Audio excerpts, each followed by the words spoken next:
Hello and welcome. It is 10:30. It is the 22nd day of December and the 22nd day of Vlogmas. We have more news from Disney, Marvel, Star Wars.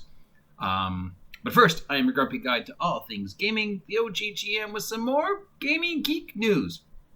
So, following up on previous stuff, as we know, the Disney Marvel investors meeting was held earlier this month, in which Marvel and Disney and Star Wars presented to the investors and to the Disney fans the selection of stuff that they are planning to have, mostly on the Disney Channel, but also on Hulu, FX, some in the theaters, Disney Plus, Disney DM, all the stuff that we can expect for the next couple years, including all the Marvel Phase 4, Phase 5 stuff. I've already talked about some of the information, like we know there's going to be a Fantastic Four movie. We know the X-Men are going to be introduced somehow. We have some other news coming out for the more current releases. We know we're going to expect to see WandaVision on the Disney Channel sometime soon, and that's going to be the first of the Disney Channel Marvel original weekly shows. They were hoping for a January release, but COVID and production issues, we might not see it till late January or early February. Why, of all the ones, they are starting with the one that's obviously the strangest, is because this is how we're going to start the next chapter in the Marvel Universe. You know, if everything ended with Endgame, which we will get to in a second, then WandaVision is beginning the next 10-year plan. All the weirdness that's going to happen in WandaVision is going to be the keynote, the starting thing, the thing that's going to go us into the next thing. We also have Falcon and Winter Soldier coming to the Disney Channel, which will tell the story of, the more down-to-earth stuff, the ramifications of the falling apart of S.H.I.E.L.D., the ramifications of the falling apart of Hydra, the ramifications of Cap passing the S.H.I.E.L.D. to Sam, and whether the government accepts that or not, blah, blah, blah, blah, blah. So we can expect a lot more, street level, intrigue-y, neighborhood, Batman-y level type superheroes, as opposed to the weird stuff in WandaVision. We have Loki. We don't know what to expect from Loki. We know it's going to involve time travel and some sort of redemption arc and just general goofy weirdness. So, okay. So those are the ones we know. Coming to the theaters, we have the Eternals, which is, based upon the Jack Kirby New God stuff. We know that there's a crew. We've seen some animatics drawings. Other than that, we don't know anything about Eternals, except it takes place in the early years of the Marvel Universe. We might see young Thor. We might see Galactus. Definitely we're going to see a lot of cosmic, weird Marvel Jack Kirby shit. We don't know.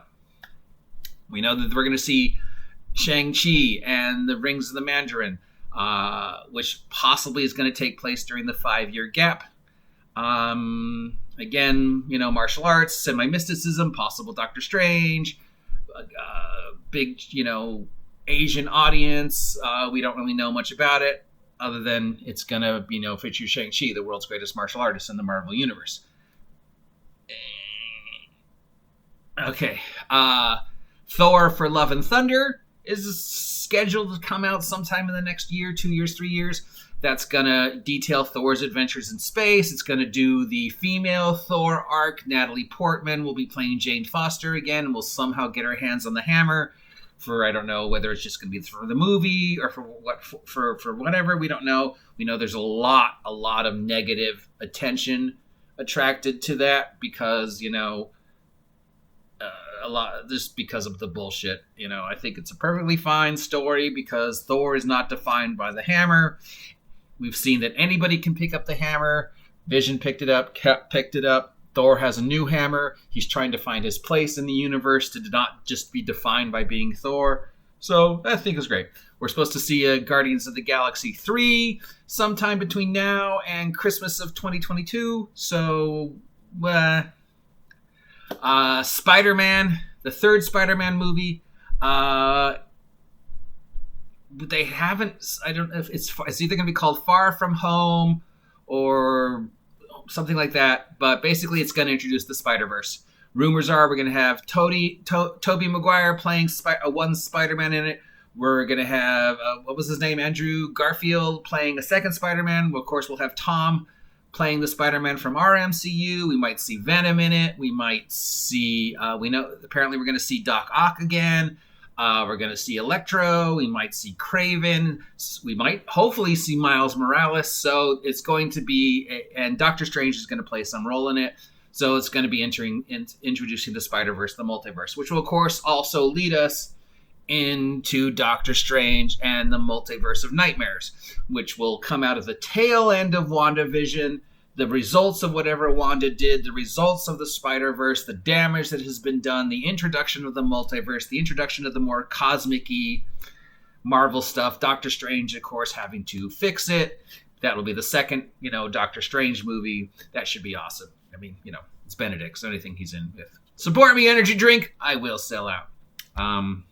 We have Black Widow, which is done. Maybe. And is ready to be shown. It might go to Disney Plus. It might be in the theaters. It might. I don't know. The Black Widow is just so weird. When is it going to take place? Either before the Avengers or during the 5-year gap. Probably during the 5-year gap. They really do need to explain what happened in that 5-year gap. Later on in Marvel TV, we know we're going to have She-Hulk. It's going to star the woman who played the clones in Orphan Black. So we know she's an amazing actress because she was playing like 12 different roles as the She-Hulk. It's going to be apparently a legal comedy action. So it'll focus more on the fact that Jennifer Walters was as an attorney as opposed to her doing action stuff. Obviously, it's She-Hulk, so there'll be some action, but it'll probably follow the same format as like Guardians and Spider-Man. So some comedy, mild drama, some action, but mostly just sort of the weirdness of a female Hulk with the intelligence and skills of a professional lawyer trying to run cases for other people in the superhuman community. It might be fun. We're going to have Miss Marvel, the Kamala Khan. So this is, the young Muslim woman who inherits inhuman powers and shape-changing powers and takes the name of Miss Marvel because Captain Marvel is her hero. How much of the Trigon Miss story they're going to follow, or is she going to get her powers from something else like the Blip or, an Infinity Stone or whatever? But yeah, there's, of course, some controversy with that because only 90% of the cast and the production crew is Muslim or of, Pakistani Middle Eastern descent. And there are some white people involved with the show and some people are upset because how dare you? Oh, well, whatever. Might have a Moon Knight. There might be some more spin-offs from S.H.I.E.L.D. We know that they're working on another S.H.I.E.L.D. project. There might be a, runoff with the Ghost Rider character or Quake's character, whatever. I mean, we have sort of introduced the Inhumans in 2 different ways. So that could be a thing,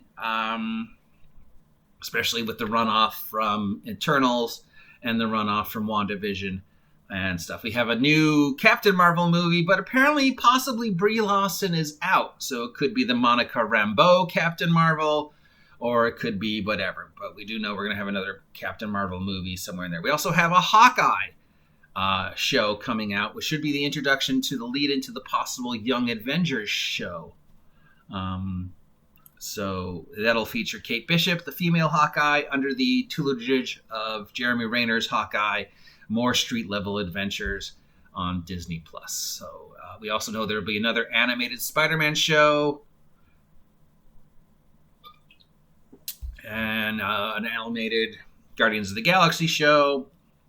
A couple other things animated that'll either be on Disney Channel or Disney XD for the little kids. So that brings us up to everything we know between past, present, future.